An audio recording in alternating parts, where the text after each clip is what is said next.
What's up YouTube, it's Alex and I'm back again for yet another video. So today we will be continuing our journey into the MCU with the 7th movie, which is Marvel's The Avengers. So as always, I got a random fact just to tell y'all before we start diving into this movie. So one night, the entire cast was in New York City and Chris Evans sent everybody a text message consisting of one word. That one word was assemble. And they all went out and partied. Like, just imagine that you're at the club and you're like, party, uns. And all of a sudden, you know, Chris Evans, Chris Hemsworth, Robert Downey Jr., Jeremy Renner, Scarlett Johansson, Tom Hiddleston, and Samuel Jackson all come walking in. Like, how awesome would that be? Like, even though I was only 12 when this movie came out, like, dang, I'm still kind of jealous. Like, that'd be so freaking awesome. So, let's start breaking it all down and dive right into this. So, we start off looking at the Tesseract, and yes, this is now the 4th time we have seen the Tesseract in the MCU. Ding, ding, ding, ding. I don't know how to make a bell noise still, but it's okay. It's okay, everyone. And while we are looking at the Tesseract, we hear a character's voice. This character is known as The Other.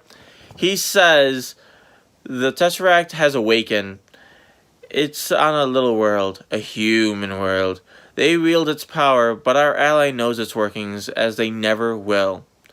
We also see glimpses at this other sitting there walking towards someone or something, and also kneeling towards this great power of whatever or whoever. Then he says he is ready to lead our forces. Our T'Chari will follow. While saying this, we see Loki gain a new scepter, and we also see an alien race known as the T'Chari. He then says, a world will be his, the universe yours, and the humans, what can they do but burn? Like, dang. That was just a powerful statement to come out, like, out of the gate for this movie and say that. That is, I think it was, like, one of the most powerful things to actually say in the movie. Like, dang, that was awesome. We then see a helicopter arrive at Pegasus, and yes, this is a reference to Captain Marvel. We see people are packing up and leaving as fast as they possibly can from this from Pegasus. We then see Coulson and Maria Hill, then Nick Fury stepping out of the helicopter. They are discussing that everyone is leaving because there's a problem with the Tesseract. They actually say that they turn off the power, the Tesseract turns right back on. Because it is throwing off little blips of gamma radiation. We then learn that Hawkeye has been stationed at this lab doing tests on the Tesseract with Eric Selvig. He tells Fury that the Tesseract is a doorway into space, and that that doors can be opened from both ends, and they are not the ones opening it. We then see the door actually open into a portal from space, and who steps out? Loki. If you look very closely at Loki's eyes, you will see that they are now a hint of blue. Or, I lied, they're not even a hint. They are seriously bright blue. This is actually supposed to be a hint that he's actually under mind control by this higher power that the other was speaking to. So, you know, that's pretty interesting. We actually do learn who this higher power is, but we won't know until the end of this movie. So, he then sits there and starts battling it out with some of the guards, because, you know, he feels like they're a threat to him. He then starts putting people under his mind control, and one of them is Hawkeye, and he also puts Eric Selvig under after Eric Selvig then learns that Loki is actually Thor's brother. They then try to stop Fury from leaving with the Tesseract and end up shooting him and stealing a car. Maria Hill then hears Fury go over the walkie and say that Clint Barton, which is Hawkeye, has gone rogue, and to try to stop him because he's helping out Loki now. Then we see a car chase going down, and they end up losing. Maria Hill lets them go. All the while, Nick Fury is actually trying to get out of the lab because the lab is actually collapsing in on itself because due to all the radiation from the Tesseract. We then see him sitting there in a helicopter, and Loki sits there, shoots down the helicopter, and then he says, "As of this moment, we are at war." We then see the title card and are brought to an abandoned warehouse where Black Widow is getting interrogated. She has been found out that she is a spy by some, I'm pretty sure they're Russian dudes. I'm not 100% sure if they're Russian. I'm like 95% sure though. If you know exactly if they are Russian or not, put it down in the comment down below, because I don't know. We then, one of the men ends up getting a phone call from Coulson saying that to put her on, or if they don't, he will blow up the building.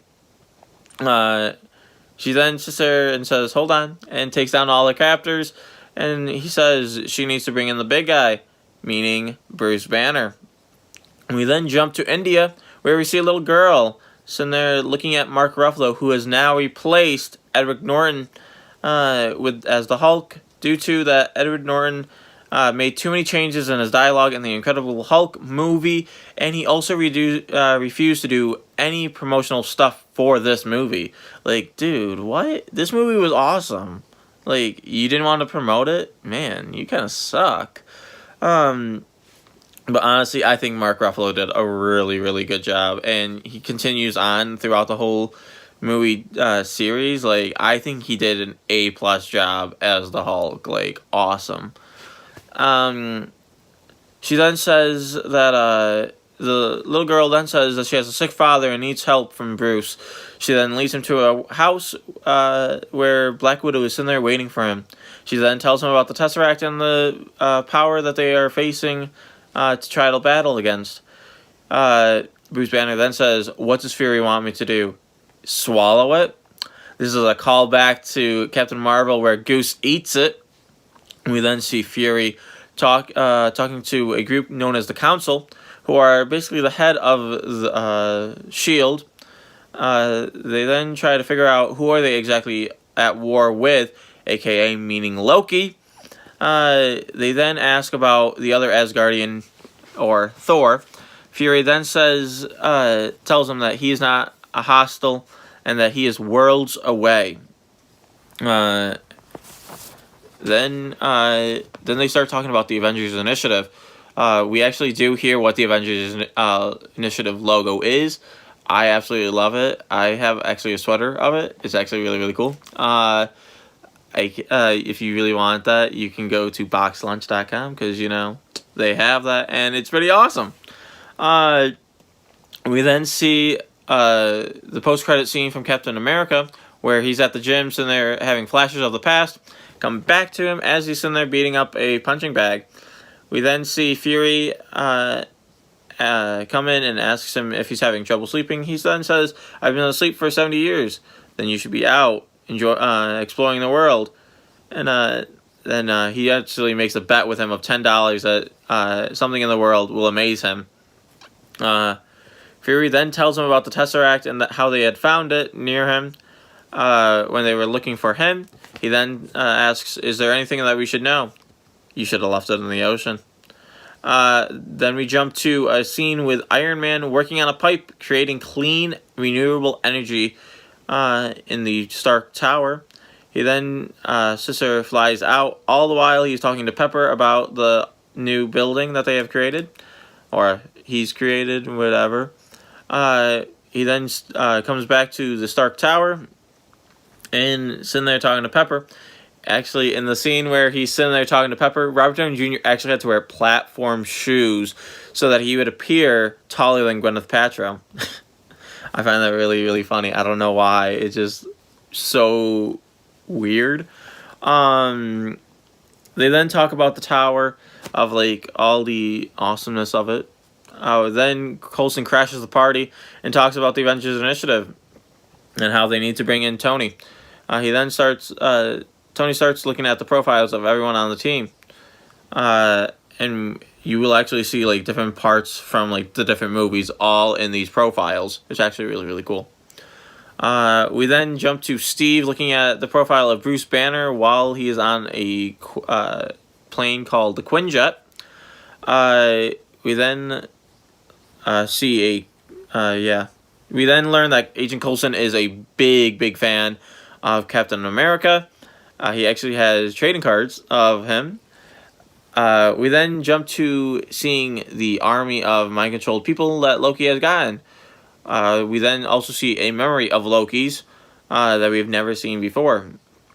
We see him talking to the about the alien army and to the person known as the Other. And we also see him talking about the person who has given him his new scepter and his new power. We then see the Quinjet arrive at a giant ship known as the Helicarrier. There, Steve meets Natasha and Bruce Banner. Steve and Bruce then find out about the ship that is actually a giant plane instead of a ship.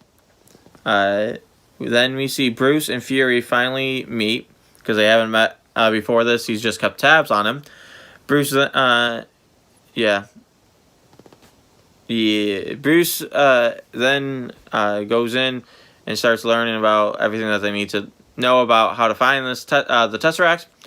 But before Steve gets to the helicarrier, there's actually about 30 minutes of scenes that were actually completely cut from the movie, just dealing with him trying to like get back to the normal world, see what's going on. Apparently, all of them, the ones that they cut out, are in Captain America: The Winter Soldier. I still am trying to figure out which ones are exactly the ones that were cut. They also cut a Stan Lee cameo out. I was actually kind of upset that they cut out a Stan Lee cameo because I think it was really, really well done. You can actually see it. I'll probably put it down in a link down below of the scene. It was actually really cool. I really, really enjoyed it. Then we jump to Hawkeye looking for a man and a material that Eric Selvig needs to build a giant weapon. They then tell Loki about it, and Loki says, "Oh, I'll go get it." And he goes to a big party in Germany. And S.H.I.E.L.D. ends up sending Captain America to go catch him. We actually see them at a gala while we see Loki at a gala. While Hawkeye is sitting there trying to get the special material that is actually from meteorites. Loki then sits there and gets someone's retinal scan while like plunging something into his eyeball. It was kind of creepy. Hawkeye ends up getting the material and starts going, back to their base. All the while, Loki is starting to panic, and we see him back in his normal outfit of his giant, his horn helmet and all that. He then traps a group of people, making them kneel as if he's a god, and he says, "Why should they not? Is this not your rightful place?" An old man then stands up and says, "We will not kneel to men like you." And then Loki says, "There is no men like me. There are always men like you." I give that old man so many props because, dang, you just stood up to a god. All right. Steve then comes in and blocks a shot from Loki that he intends to hit the old man with. He then tells Loki the last time he was in Germany and he saw a man standing above everyone else. They end up disagreeing. This is a callback to Red Skull, as they did have a disagreement with how they were feeling. A fight then breaks out between the two of them, and Tony comes in and breaks up the fight, and ends up just ending. They then capture Loki and start heading back to the helicarrier. All the while, a lightning storm has now started, and Thor has come down to come get Loki. We then both see Steve and Tony go after Thor. Thor then talks to Loki about how life has been on Asgard without him. While talking, Loki tells him someone has shown him the power of the Tesseract, but never says who. We also hear him tell Thor that he is a king, and technically he is right. He is the rightful king of Jotunheim due to that he killed Laufey, and he is now the rightful heir of Jotunheim. We then see Tony and Thor battle it out, and then Steve ends up ending it. Steve then tells Thor to put the hammer down. Then, as they sit there and as he tells him to put the hammer down, Steve then blocks himself with his shield that actually withstands the hit from Mjolnir, realizing that this thing is stronger than everyone thinks. We then see them bring Loki back to the helicarrier and put him in a special room that was actually intended for the Hulk in case he goes on a rampage. You know, gotta always have backup plans here. We then see Fury talking to Loki and telling him that he can't win. Thor then explains that Loki has an army that he will unleash on them. He then sits there and is constantly hearing about Phil Coulson and his love life with this cellist who lives in Portland. We never actually see her. I think, if I remember correctly, in Agents of S.H.I.E.L.D., they do make a reference to her, and I think you do meet her really quickly, like for a brief second. If I remember correctly, I haven't seen that show in so long. I think I stopped watching after season 2. I don't know. I just didn't like it. It was such a weird show. Tony then says that he would fly him out to go see her. That all Phil Coulson needs to do is pick a weekend. We then see Tony stood there and talks to Bruce Banner about finding the Tesseract and calls out a man playing Gallica. And instead of doing whatever everyone else is doing, which is, I think, like trying to find Eric Selvig and Hawkeye.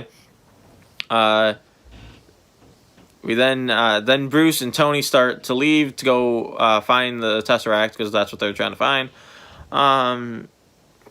Tony then tells Bruce that he should stop by Stark Tower. Bruce says that the last time he was in New York, he kind of broke Harlem, calling back to the final battle of the Incredible Hulk. Tony then zaps Bruce, trying to get the Hulk out, and Steve catches him and starts freaking out about it. They then talk about Stark's new tower, and Steve actually calls it a big ugly building. They then talk about how it's the first tower that will be renewable energy and should power itself for about a year. Actually, one of the deleted scenes, we see Steve right in New York City, right at the base of the Stark building. This is also where we see Stan Lee's cameo. Tony then also reveals that he's trying to figure out the secrets that S.H.I.E.L.D. has been keeping. Tony then explains how the Hulk is actually a good thing to Bruce too, and that he saved Bruce's life. We then see Steve retreat into the restricted area of the helicarrier, and see that they are actually trying to sit there and make weapons out of the Tesseract, kind of like Hydra was. He actually finds Hydra weapons the whole time.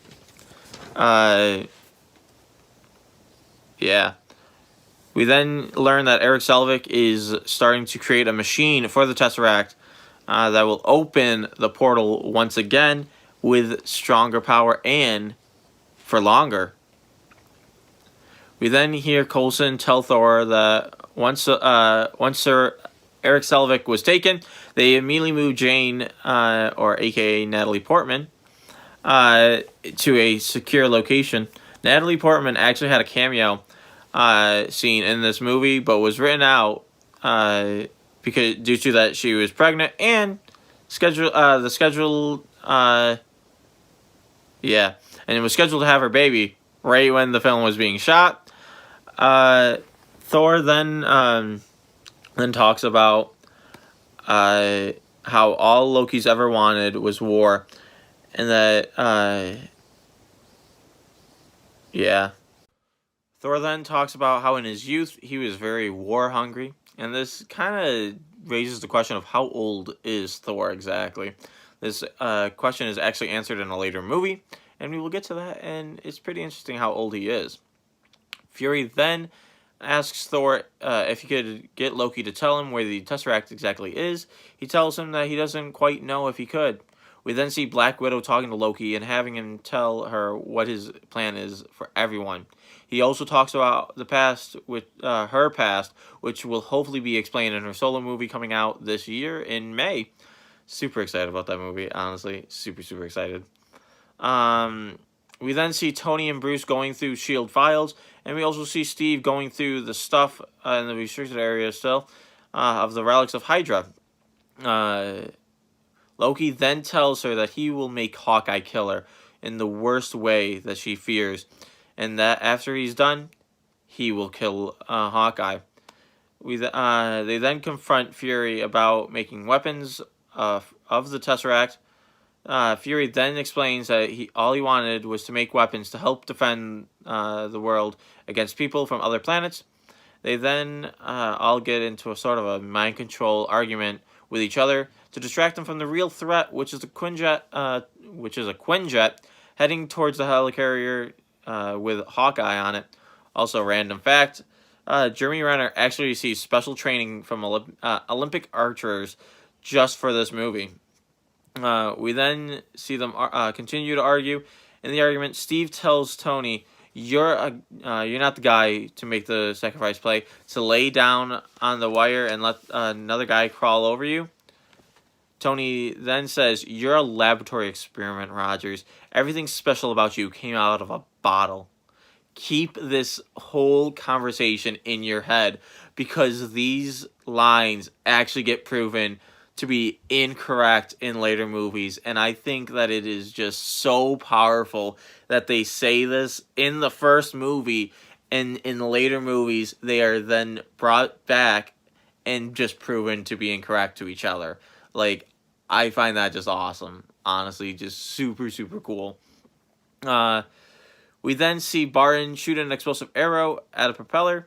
Fury then tries to get Banner to leave the situation. Banner then tells them he can't, and why should he? They can't kill him. He's already tried. This is actually a call back to the scene that was deleted from the Incredible Hulk movie. We then see Banner's actually holding the scepter, and we also see that they found the location of the Tesseract. We then see the turbine go down. They then explain that the turbine is still intact but needs major repairs, which Tony and Steve head to do. We then see Barton going into the helicarrier, leading a team. We also see Bruce starting to change into the Hulk. We see the Hulk he actually changes into the Hulk. This is actually Mark Ruffalo himself. This is actually the first time that an actor has played both Bruce Banner and the Hulk. All other films have had two actors being used. Special effects artists actually turned Mark into the Hulk with motion capture technology. Also, this is the first time in film or comic book history that the Hulk is shown to have chest hair.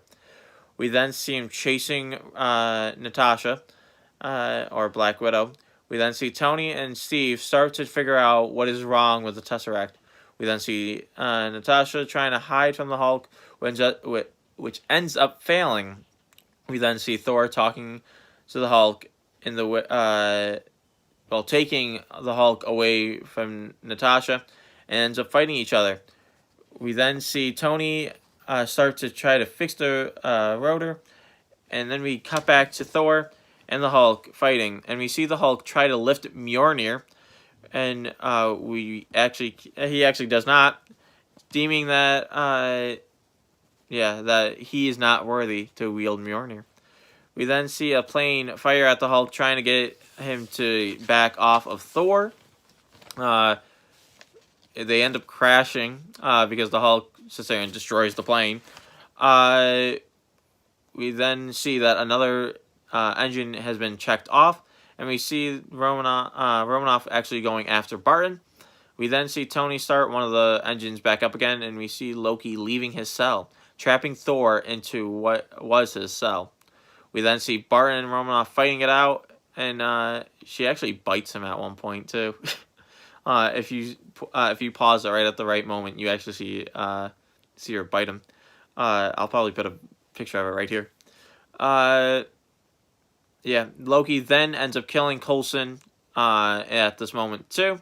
We then see Natasha knock Barton out. We then jump back to Thor trying to break out, and he kind of successfully does it after he's actually thrown out of the ship in this cage that he's been put into by Loki. We then see Tony gets the engine fully back up and running, and Loki takes the Quinjet back to Summers, but we don't know quite yet where. We then see Phil Coulson dying in with Fury there. We then see Tony and Steve are upset about Coulson. Fury tells them about a team that he was trying to put together. He says, and this, I love this. This is the Avengers Initiative logo. I absolutely love it. He says, there was an idea. Stark knows about this, called the Avengers Initiative. The idea was to bring together a group of remarkable people, to see if they could become something more, to see if they could work together when we needed them to fight the battles that we never could. This is such a powerful thing. Love it. This whole thing is actually the mission statement of the Avengers Initiative. We then see Thor pick up Mjolnir, and Banner is actually in an abandoned building. We then see Barton trying to shake the mind control out of himself. He then talks to Natasha about what Loki's plans are on starting a war. We then see Steve, Tony talking about Coulson, and they figure out where is Loki, that he's actually heading to Stark's new building. We then see them all start to suit up and ready to take on Loki. Tony is then the first one to make it to New York City, to his tower. He then sees Loki and has a talk with him. One line he says, because if you can't protect the Earth, you'll be damn sure we'll avenge it. Loki then tries to control Tony, but due to that he has a metal thing in his chest, he can't. He then just throws Tony out the window with a new suit of armor catching Tony. We then see a wormhole opening up and the Chitauri starting to fly out. Tony then starts to try to destroy as many as possible. Thor then shows up, and him and Loki have battle it out on top of the Stark Tower. Then we see police show up and try to help. These are actually real police officers who were actually hired as extras for the scene to make it as realistic as possible. Romanoff and crew finally show up to help Tony, but then the Quinjet that they are flying ends up landing. We then, they all get out and start to see what they were exactly up against. Loki then gets away on a ship as he flies away. We then see that the sign that on the tower that read Stark now reads STA. Due to that, due to the other two letters were blown off. We then see the Chitauri blowing stuff up, and Barton and Nat side by side. She tells him this is just like Budapest. Steve then orders the officers about what to do. They then see Banner showing up. Banner then suits up and punches this one alien worm-looking thing. And he tells them this powerful line. Steve says it would be a really good time to get angry. He says, "That's my secret, Cap. I'm always angry." Just to show that he's actually kind of put the Hulk under control a little bit. While this is all happening, we hear the Marvel's Avengers original theme song, and every time after, every time, this is just super exciting to hear. I love the song. Honestly, it's super super cool.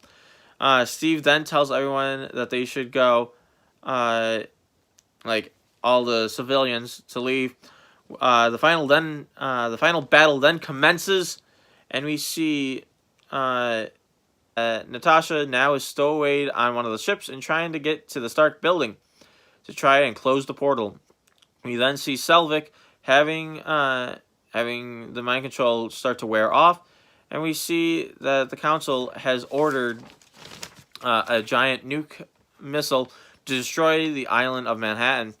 Nat then finally gets up to the Stark Tower. Selvig then tells her that there is only one way to close it, and that is Loki's scepter. We then see a plane taking off on the orders of the Council. Fury then tells Tony that there's a missile headed for Manhattan. The missile then is shot, and the pilot declares that it will explode in 2 minutes and 30 seconds. And unlike most movies, this actually explodes in 2 minutes and 30 seconds later. Tony then tells Nat not to close the portal, that he has a nuke coming in, and he wants to put it right in the portal. Tony then shoots it into the mothership and ends up killing all the rest of the Chitauri. They then close the portal, and as it is closing, Tony then slips just barely through it. Hulk then saves him, an unconscious Stark. Hulk then roars, bringing Tony back to consciousness. This scene actually was improvised entirely. Tony then tells them that all he wants to do is go out for shawarma, that there's a shawarma joint down the road. They all then head back to the Stark Tower to confront Loki. We then see new footage at one point, news footage, and at one point we do see Peter Parker and his best friend Ned. We then see Stanley's cameo saying, "Superheroes in New York, give me a break." Both of these I will put on here as photos of the little Easter eggs.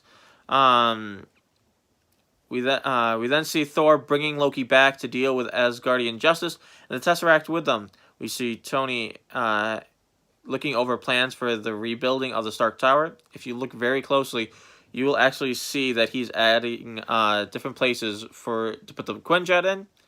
We also see that the only letter standing on the building is an A. Then the credits start to roll, but wait, there's more. There's 2 post-credit scenes. First one we see is the other telling someone, "Humans, they are not the conquering wretches we were promised. They stand. They are unruling, therefore cannot be ruled. To challenge them is to court death." We then see who he is talking to, and we get our first glimpses at Thanos. If you have absolutely no idea who that person is, it's alright, because we will go into more detail of who Thanos is in later movies. We then see the second post-credit scene, which is the group actually going out to go eat some shawarma. This was originally going to be a scene with Rhodey arriving in the War Machine suit, but was canceled, and with some shawarma. Funny enough, shawarma sales in America went through the roof after this movie. And,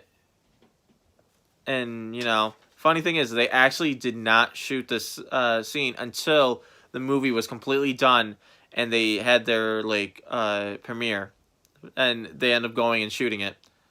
And, that is the whole movie, everyone. You're welcome. As always, if you want to see me do something else, put it down in a comment down below. If I missed something that you think was just super, super big, put it in a comment down below. I will catch you guys on the next video. See ya!